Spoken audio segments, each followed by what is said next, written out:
Cold Open, The Lost Daughter. The film opens with a dimly lit forest in Salem, Massachusetts, 1981. A terrified teenage girl, Emily Pendle, runs barefoot through the fog, clutching a crucifix. An unseen presence stalks her. Branches snap, shadows move unnaturally. She stumbles upon an old, ruined chapel. Inside, symbols are etched into the stone, and a black candle flickers by itself. As she screams for help, the shadows close in, and she's violently dragged backward into darkness. The screen cuts to black, and the title slams in. Ed and Lorraine's new case. Present day, set in the late 80s for continuity. Ed is recovering from a minor stroke he suffered months earlier.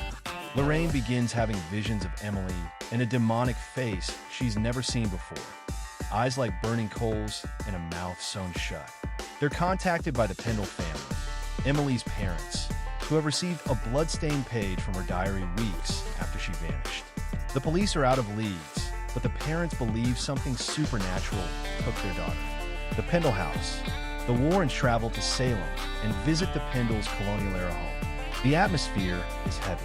Emily's room has been untouched since her disappearance. Lorraine feels intense grief and fear upon entering. In the attic, Ed finds a strange sigil etched beneath loose floorboards, along with an old leather-bound book, charred at the edges. Lorraine touches it and sees flickers of a woman burning at the stake, screaming in defiance.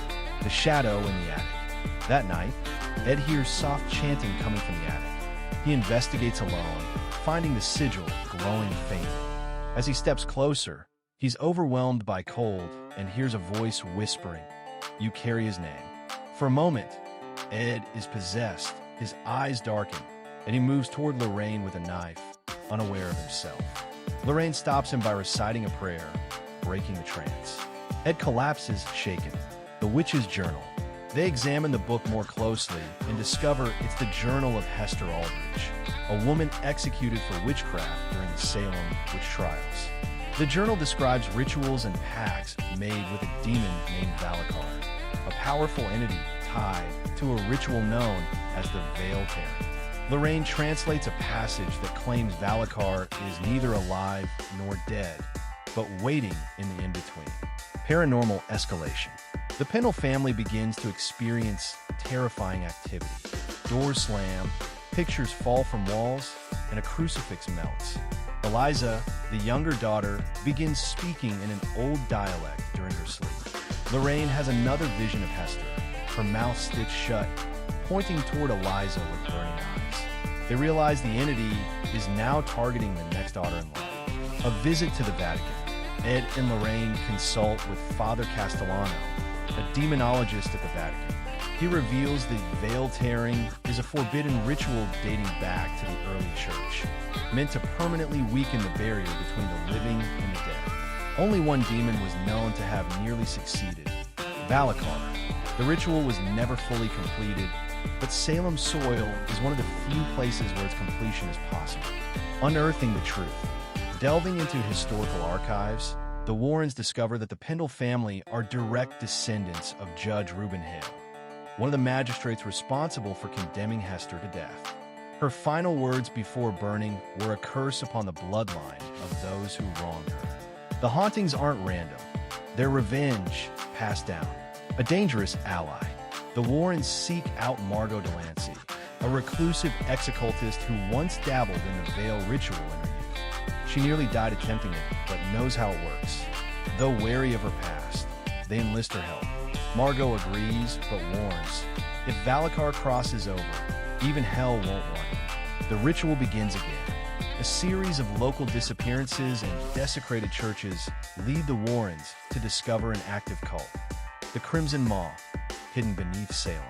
They're preparing to finish the veil ritual, using blood sacrifices and dark incantations from Hester's journal. Lorraine finds symbols matching those burned into Emily's attic room. Possession of the youngest. Eliza becomes fully possessed during a thunderstorm. Her voice turns guttural, and her body contorts violently. She writes ancient text on the walls in blood.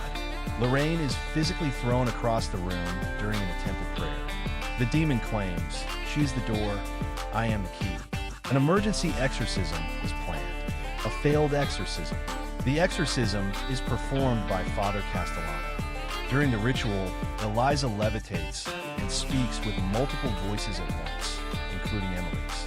The demon lashes out psychically, causing nosebleeds and hallucinations. Lorraine is drawn psychically into a distorted realm, the veil, where she sees souls writhing in agony. She sees Valacar fully, horned, skin of ash, eyes like furnaces. She barely escapes, weakened and shaken. A new plan. Realizing conventional exorcisms won't work, Ed deduces they must complete the ritual in reverse to seal the rift Hester tried to open.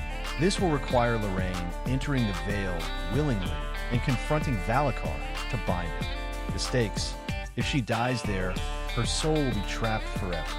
Journey into the veil. With Margot's assistance, Lorraine drinks a potion that induces a near-death trance. Her soul travels into the veil, a hellish alternate version of Salem, twisted and lifeless. She finds Emily, who's half-fated, chained to the ghost of Hester.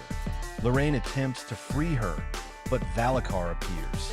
One soul for another, he offers. Valacar revealed. Back in the real world, the Crimson Maw begins their final ritual. The sky darkens unnaturally, animals flee, and a sulfuric smell fills the air.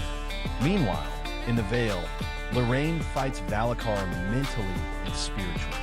He shows her visions of Ed dying if she continues.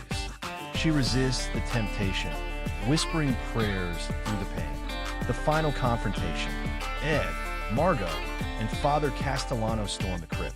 They disrupt the cult, who are moments from completing the ritual. Lorraine faces Valacar one last time and uses the reversed veil incantation from Hester's journal. The veil begins to crumble. Valacar screeches, erupting into flames. Emily is freed. Sacrifice and sealing. Margot realizes a life must be willingly given to seal the veil. She offers herself, whispering, "I opened it once. Let me close it." She dies mid-prayer, and the crypt implodes as Lorraine returns to her body. The cult is buried, the ritual halted, the gateway sealed. Aftermath. The Pendles begin to heal.